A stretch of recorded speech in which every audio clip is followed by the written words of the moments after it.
একটা বিষয় নারী আসন নিয়ে, আর একটা বিষয় দ্বিকক্ষ বিশিষ্ট পার্লামেন্টের বিষয়। তার মধ্যে দ্বিকক্ষ বিশিষ্ট পার্লামেন্টের ইস্যুটা ইতিপূর্বে প্রায় 2 দিন আলোচনা হয়েছিল, সকাল সন্ধ্যা। নারী আসন নিয়েও আংশিক আলোচনা হয়েছে, তৃতীয় দিনের মতো আলোচনা হচ্ছে। তা আমি প্রথম মানে মধ্যাহ্নবিরতির আগ পর্যন্ত আলোচনায় অংশ নেয়ার সুযোগ পাইনি। 4টার দিকে দ্বিকক্ষ বিশিষ্ট পার্লামেন্টের আলোচনায় অংশ নিয়েছিলাম। প্রথম ইস্যুটাতে আলোচনায় আমি আর আজকে অংশগ্রহণ করতে পারিনি। তারপর নারী আসন সংক্রান্ত বিষয়ে আমাদের দলের অবস্থান, বক্তব্য আপনারা আগে থেকেই জানেন। আমি শুধু একটু ভূমিকা দেব আজকে, যে বাংলাদেশে নারীদের ক্ষমতায়ন এবং অগ্রগতির জন্য বাংলাদেশ জাতীয়তাবাদী দলের সূচনা পর্ব থেকেই এই বিষয়ে আমরা অনেক ভূমিকা রেখেছি। আমাদের দলের প্রতিষ্ঠাতা শহীদ রাষ্ট্রপতি জিয়াউর রহমান, তিনি রাষ্ট্র পরিচালনার দায়িত্ব থাকাকালীন নারী ও শিশু বিষয়ক মন্ত্রণালয় সৃজন করেছিলেন এবং নারীদের জন্য রাষ্ট্রের এবং সরকার পরিচালনার বিভিন্ন বিষয়ে তাদের অংশগ্রহণ নিশ্চিত করেছিলেন। তখনকার বিদ্যমান 15টি সংসদীয় নারী আসন, সংরক্ষিত নারী আসন থেকে তিনি 30টাতে উন্নীত করেছিলেন। পরবর্তীতে দেশনেত্রী বেগম খালেদা জিয়া তার দায়িত্বকালীন সময়ে তিনি 30টা থেকে 45টা আসনে সংরক্ষিত মহিলাদের জন্য সেটা সাংবিধানিকভাবে উন্নীত করেছিলেন। এখন বিদ্যমান 50টি আসন আছে। এই নারী আসনকে আমরা তার দ্বিগুণে, মানে 50 থেকে 100তে উন্নীত করার জন্য আমাদের দলের পক্ষ থেকে, বিএনপির পক্ষ থেকে প্রস্তাব করা হয়েছে। সেটা আমাদের 31 দফার প্রস্তাবনার আলোকে আমরা সংস্কার কমিশনে আমাদের দলের পক্ষ থেকে সেই প্রস্তাব দিয়েছি। তবে সেই নির্বাচন প্রক্রিয়া, বিদ্যমান যে ব্যবস্থা আছে সেই একই ব্যবস্থায় আমরা মনে করেছি এখনও বহাল থাকা উচিত। কেননা সরাসরি নারী আসনে নির্বাচনের ক্ষেত্রে এবং আরও কনস্টিটিউয়েন্সিস ডিলিমিট করে, আরও 100 কনস্টিটিউয়েন্সি যদি ডিলিমিট করা হয় তাহলে 300+400 করে এখানে বিভিন্ন পদ্ধতির যে নির্বাচন প্রক্রিয়ার প্রস্তাব সংস্কার কমিশনগুলোর পক্ষ থেকে দেয়া হয়েছে, সংবিধান সংস্কার কমিশন এবং নির্বাচনী ব্যবস্থা সংস্কার কমিশনের পক্ষ থেকে দেয়া হয়েছে। সেখানে কিছু কিছু প্রস্তাব আছে যেগুলো আসলে বাস্তবায়ন করা অত্যন্ত দুরূহ। একটা রোটেশন পদ্ধতির কথা আপনারা শুনেছেন, যে বাই রোটেশন প্রত্যেকটা নির্বাচনে, মানে এলাকার 1টা 2টা 3টা এক নির্বাচনে 1, দ্বিতীয় নির্বাচনে 2 নম্বর আসন, তৃতীয় নির্বাচনে 3 নম্বর আসন, এভাবে করা হয়েছে। সেটা বাস্তবায়নক নয়। এখন অবশ্য কমিশন সেই জায়গা থেকে সরে এসছে, সেই প্রস্তাবের মধ্যে নেই।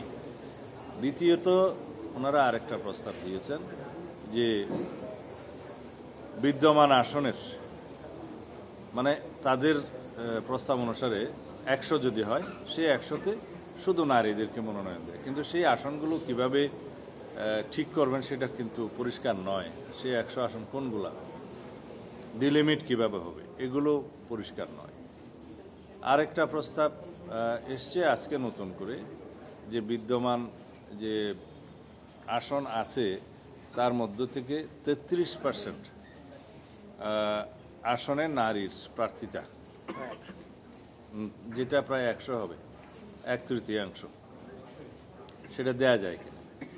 তা আমরা যেখানে এখনো পর্যন্ত আরপিওর বিধান মতে রাজনৈতিক দলসমূহ প্রত্যেকটা কমিটিতে 33% নারী সদস্য রাখা, সেটা নিশ্চিত করতে পারি নাই। প্রত্যেকটা রাজনৈতিক দল চিঠি দিয়ে সেই সময়টা বৃদ্ধি করার জন্য নির্বাচন কমিশনে বারবার অনুরোধ করে।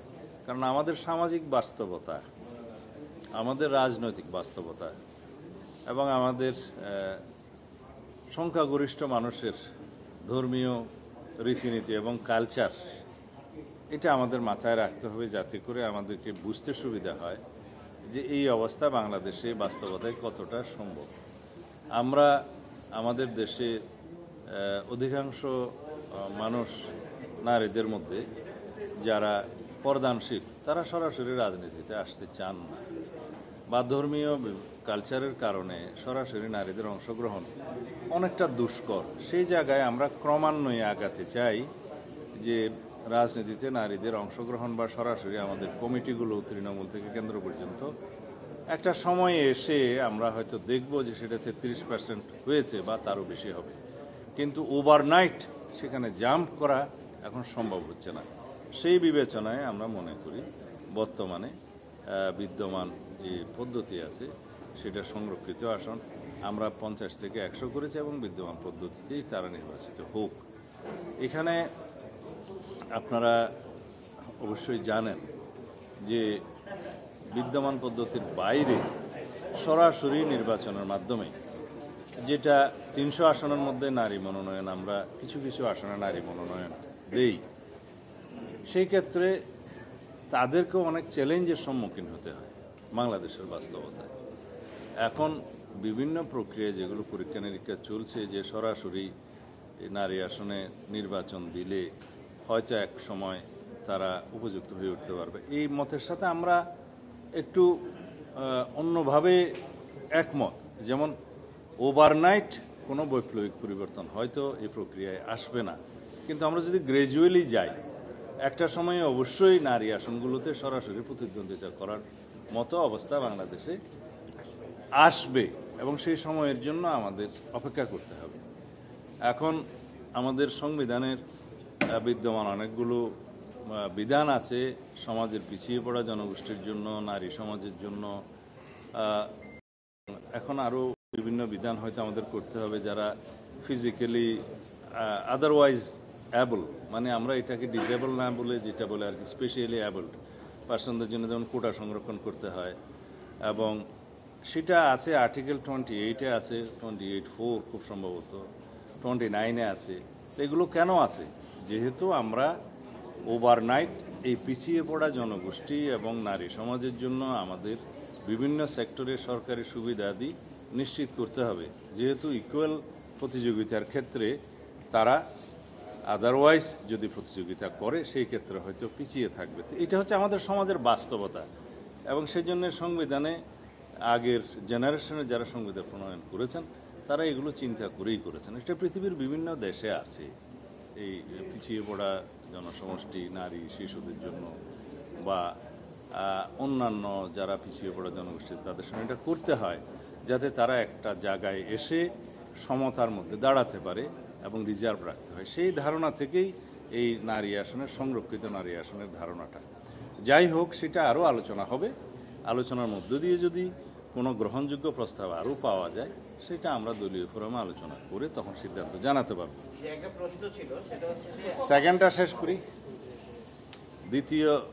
দ্বিকক্ষ বিষয় আমরা প্রস্তাবের মধ্যে দেখেছি সিনেট নাম দিয়েছে, আবার কারো কারো সেই প্রস্তাবে হয়তো সেই নামকরণে একটু দ্বিমত আছে, কিন্তু এটাকে দ্বিকক্ষ বিশিষ্ট পার্লামেন্ট বললে সবাই বোঝে। এই ধারণাটা হচ্ছে ওয়েস্টমিনিস্টার টাইপ অফ গভর্নমেন্টের ক্ষেত্রে হাউস অফ লর্ডসের ধারণা, বা অন্যান্য ক্ষেত্রে কোথাও রাজ্যসভা আছে আর কোথাও সিনেট আছে এরকম, কিন্তু পাওয়ার অ্যান্ড ফাংশন এবং ইলেকশন সিস্টেম বিভিন্ন দেশে বিভিন্ন রকম।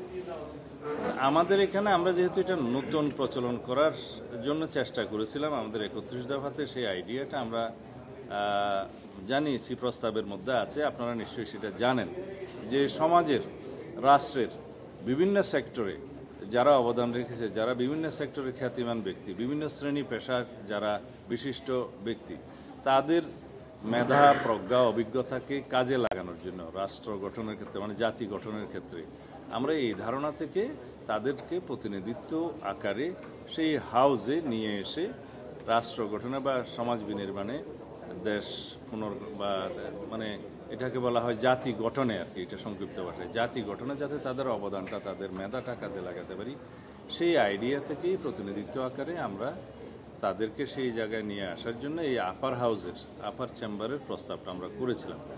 এখানে সরাসরি নির্বাচনের আমরা কোনো প্রস্তাব করিনি, এবং এইখানে কোনো পিআর সিস্টেমের কথাও আমরা তখন প্রস্তাব করিনি। এটা আমরা প্রস্তাব করেছি হাউজে যেভাবে আসনের অনুপাতে, নিম্নকক্ষের আসনের অনুপাতে তারা ওখানে নির্ধারিত হবে এবং তাদের পাওয়ার অ্যান্ড ফাংশন পরে সংসদে আলোচনার মধ্য দিয়ে সেটা নির্ধারণ করা হবে। এখন এটা নিয়ে বিস্তর আলোচনার হয়েছে আরও আগে 2 দিন বা 2.5 দিন, আজকেও হলো লাস্ট সেকেন্ড হাফে। তাতে কেউ একমতে আসতে পারে নাই যে এটার নির্বাচন প্রক্রিয়াটা কি হবে। তো যদি ঐকমত্য না হয় সেই ক্ষেত্রে কমিশন কি সিদ্ধান্ত নেবে বা পরের দিন কি আলোচনা করবে সেটা কমিশন জানাবে বলেছেন।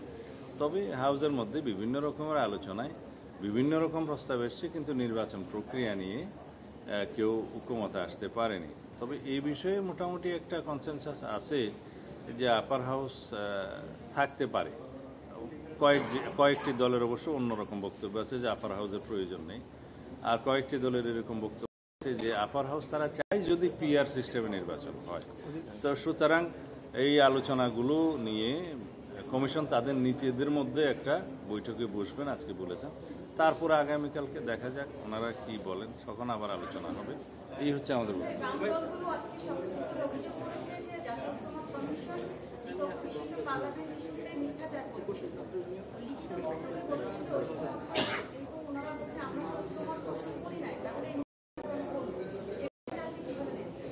এটা ওনাদের বক্তব্য, তাদের কাছে জিজ্ঞেস করলে হয়। তারা যেহেতু এই অভিযোগ দিয়েছে, এই এই এই বক্তব্য বা এই উত্তর তারাই দিতে পারে। আমরা তো অভিযোগ দিইনি। আমি এই বিষয়ে কোনো বিতর্কিত বিষয়ে আমি উত্তর দিতে চাই না। যেটা যারা অভিযোগ উত্থাপন করেছে তারা দিলেই ভালো হয়। আরেকটা এখানে নতুন করে আজকে একটা প্রস্তাব দিয়েছে, যেটা আমার কাছেও একটু অস্বাভাবিকই মনে হয়েছে। তা হচ্ছে যে 64টা ডিস্ট্রিক্ট থেকে সরাসরি নির্বাচনের মধ্য দিয়ে 64 জন, আবার 12টি সিটি কর্পোরেশন থেকে সরাসরি নির্বাচনের মাধ্যমে 12 জন, মোট 76 জনের একটা দ্বিকক্ষ বিশিষ্ট পার্লামেন্ট করা যায় না। এটা একটা আজকে নতুন প্রস্তাব আমার টেবিলে দেখলাম, এটি তো পূর্বে আলোচিত হয়নি। তো এখানে আমাদের বক্তব্য হচ্ছে আমরা তো জেলা পরিষদের ধারণায় যাচ্ছি না। আর তাছাড়া শুধুমাত্র আপার হাউস সৃষ্টি করার জন্যেই যদি আবার সরাসরি নির্বাচনের মাধ্যমে তাদেরকে নিয়ে আসতে হয়, তো সিটি কর্পোরেশনে তো একজন নির্বাচিত প্রতিনিধি আসেনি। তো আবার নির্বাচিত হয়ে আবার একজন সিটি কর্পোরেশনের পক্ষ থেকে আসবেন, আবার 64 ডিস্ট্রিক্ট থেকে আবার একজন আসবেন। এটা হোয়াট ফর? 76 জন তাহলে আলাদা একটা পার্লামেন্ট সৃষ্টি করলে তাদের পাওয়ার ফাংশন কী হবে? আমরা তো আসলে প্রভিন্সিয়াল ধারণার মধ্যে নাই, আমরা তো ইউনিটারি টাইপ অফ গভর্নমেন্ট। তো এখানে যদি আমরা এই ধারণাগুলোকে কম্পাইল করি, তাতে আমার কাছে মনে হয় যে এটা খুব একটা মানে অ্যাপ্রোপ্রিয়েট কোনো প্রস্তাব নয়। তো সুতরাং এই বিষয়গুলো সব ওনারা আলোচনা করে আগামীকালকে দেখা যাক ওনারা কী সিদ্ধান্ত উপনীত হন। তবে আমাদের প্রস্তাব যেটা আমরা আগে বললাম যে আমাদের 31 দফার ভিত্তিতে কি আইডিয়ার জন্য আমরা কি প্রস্তাব করেছিলাম সেটা আপনাদের কাছে পরিষ্কার। ধন্যবাদ। একটা প্রশ্ন ছিল, এনসিপির তরফ থেকে অভিযোগ করা হয়েছে যে উচ্চ কক্ষকে দুর্বল করার প্রক্রিয়া চলছে, যেটা হচ্ছে 2-1টা রাজনৈতিক দলের, স্পেসিফিকলি তারা নাম বলেনি, তারা বলল যে 2-1টা রাজনৈতিক দল উচ্চ কক্ষকে দুর্বল করার চেষ্টা বা এরকম অকার্যকর করার চেষ্টা করা হচ্ছে। আপনার কি মনে হয়? আচ্ছা, দ্বিকক্ষ বিশিষ্ট পার্লামেন্ট কি আমাদের আছে?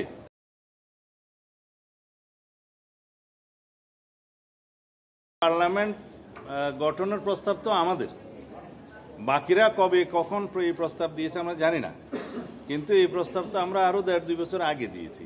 সুতরাং এখানে সবল এবং দুর্বল করার তো প্রশ্ন আসে না। যে হাউস গঠিতই হয়নি সেই হাউস দুর্বল হবে কি সবল হবে সেটা তো প্রশ্ন আসে না। আর যারা এই অভিযোগ দিয়েছে তাদের কাছে আমার মনে হয় উত্তরও আছে, তারা বলতে পারবে কেন বলেছেন।